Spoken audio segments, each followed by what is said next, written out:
नमस्कार, जय हिंद। आप देख रहे हैं भारत तक का खास शो मित्र देश और मैं हूं आयुष।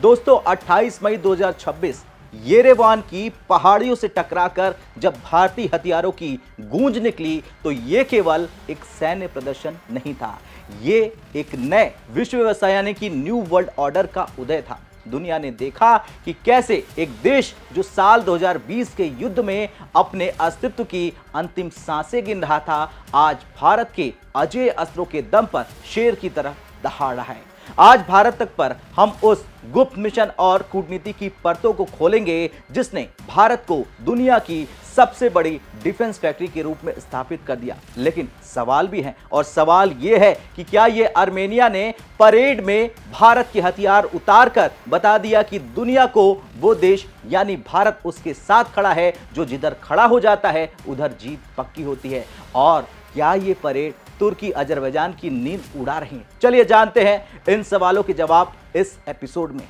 दरअसल आर्मेनिया के लिए सबसे बड़ा खतरा था आसमान से बरसती मौत यानी तुर्की के TB2 ड्रोन्स। और TB2 ड्रोन्स ने साल 2020 में आर्मेनिया में तबाही मचाई थी, लेकिन भारत ने उन्हें दिया आकाश 1S। ये सिस्टम सिर्फ एक मिसाइल नहीं, ये सुपर कंप्यूटर ऑन व्हील्स है। ये एक साथ 10 लक्ष्यों को ट्रैक कर सकता है और 30 किलोमीटर की रेंज में आने वाले किसी भी दुश्मन को राख बना सकता है।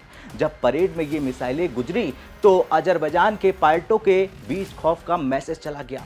अब आर्मेनिया का आसमान नो फ्लाइंग जोन बन चुका है। परेड की सबसे बड़ी दहशत का नाम था Pinaka multi barrel rocket launcher यानी कि MBRL। ये वो हथियार है जिसने कारगिल की चोटियों पर पाकिस्तानियों के परखच्चे उड़ा दिए थे। आर्मेनिया को दिया गया गाइडेड पिनाका 75 से 90 किलोमीटर तक वार कर सकता है। इसकी एक ही बैटरी महज 44 सेकंड में 12 रॉकेट दागकर पूरे के पूरे दुश्मन सैन्य एयर बेस को या यूं कह लें बेस को नक्शे से मिटा सकती है। अजरबैजान की लंबी दूरी की आर्टिलरी का अब भारत ने ऐसा जवाब दिया जिसका कोई तोड़ है ही नहीं। आर्मेनिया का भूगोल पहाड़ों से भरा है, वहां भारी रूसी टैंक अक्सर रणनीतिक भूल साबित होते हैं। भारत ने उन्हें दिया MARG 155BR। ये दुनिया की पहली ऐसी 155 mm की तोप है जो 4x4 ट्रक पर तैनात होता है। इसे शूट एंड स्कूट तकनीक के लिए बनाया गया है, यानी गोला दागो और दुश्मन की जवाबी कार्रवाई से पहले ही गायब हो जाओ। साथ ही ATAGS तोपे जिनकी रेंज 48 किलोमीटर तक है। अब आर्मेनिया की रक्षा पंक्ति की ये रीढ़ बन चुकी है। हथियार तब तक बेकार है जब तक आपके पास उसकी सटीक जानकारी न हो। भारत का स्वाति वेपन लोकेटिंग रडार दुश्मन की तोप के गोले के हवा में होते ही उसकी जन्म कुंडली निकाल लेता है। यह महज 2 से 3 सेकंड में बता देता है कि गोला कहां से दागा गया है, ताकि भारतीय तोपें तुरंत जवाबी हमला कर सके। आर्मेनिया के लिए यह रडार एक गेम चेंजर साबित हुआ है, जिसने उसकी रक्षा को अभेद्य बना दिया है। तुर्की और पाकिस्तान ने मिलकर एक एक्सिस बनाने की कोशिश की थी, जिसका मुख्य एजेंडा था भारत को घेरना और कॉकेशस में अपना दबदबा बनाना। लेकिन भारत ने आर्मेनिया के जरिए उनके सामने ही अपनी मौजूदगी दर्ज करा दी। अब जब पाकिस्तानी जनरल तुर्की के ड्रोनों की तारीफ करते थकते नहीं हैं, तो उन्हें आर्मेनिया में तैनात भारतीय तकनीक की याद जरूर आती होगी।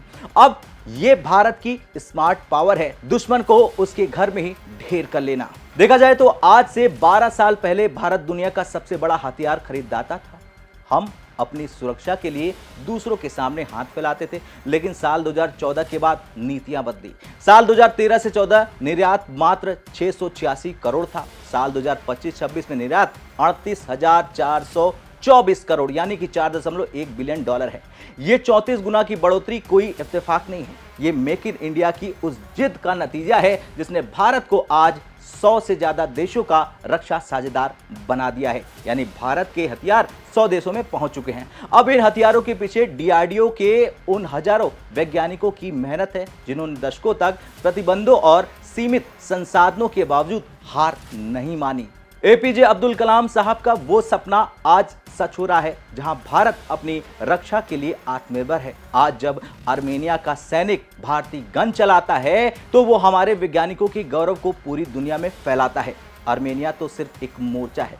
दक्षिण चीन सागर में भारत की ब्रह्मोस सुपरसोनिक मिसाइल ने चीन के ड्रैगन की नींद उड़ा दी है। फिलीपींस को दी गई इस मिसाइल ने साबित कर दिखाया है कि भारत अब छोटे देशों का सबसे बड़ा और विश्वसनीय सुरक्षा कवच बन चुका है। इतना ही नहीं, वियतनाम और इंडोनेशिया भी अब भारत की ओर उम्मीद से देख रहे हैं और खबरें दोस्तों ये आ रही है कि आर्मेनिया अब भारत से प्रलय बैलिस्टिक मिसाइल और ब्रह्मोस लेने पर विचार कर रहा है।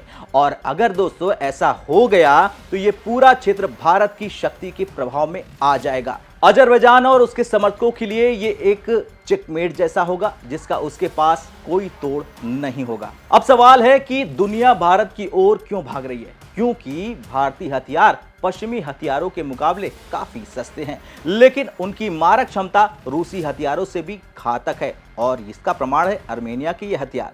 भारत रग्ड तकनीक देता है जो रेगिस्तान की गर्मी और पहाड़ों की ठंड दोनों में काम करती है और यही भारतीय जादू है जो रक्षा बाजार में हलचल मचाए जा रहा है।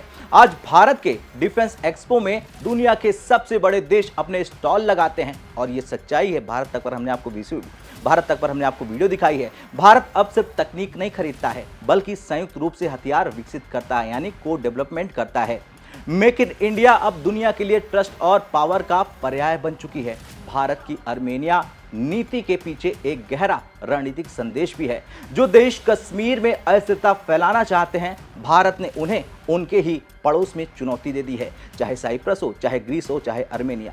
और ये नए भारत की विदेश नीति है जो दोस्ती भी निभाना जानता है और दुश्मन को जवाब देना भी जानता है। बता दें, भारत का रक्षा बजट अब स्वदेशी कंपनियों की ओर मुड़ चुका है। टाटा, महिंद्रा, कल्याणी और L&T जैसी कंपनियां अब विश्व स्तर के हथियार बनाई जा रही हैं। ये सिर्फ सेना की मजबूती नहीं है बल्कि देश की अर्थव्यवस्था के लिए एक बहुत बड़ा बूस्ट है। खैर, येरेवान की परेड में भारतीय हथियारों का प्रदर्शन इस बात का प्रतीक है, प्रमाण है कि 21वीं सदी भारत की सदी है। भारत अब दुनिया की रक्षा का नया केंद्र बन चुका है। आर्मेनिया अब भारत की शक्ति के साथ एक शेर की तरह दहाड़ रहा है और इसकी गूंज आने वाले दशकों तक दुनिया को सुनाई देगी। लेकिन दोस्तों, मेरा आपसे सवाल है, क्या आपको लगता है भारत साल 2030 तक दुनिया का नंबर 1 रक्षा निर्यातक देश बन पाएगा? हाँ या ना में कमेंट कर अपनी राय जरूर दें। फिर से मिलते हैं मित्र देश के अगले वीडियो में। तब तक के लिए जय हिंद, जय भारत।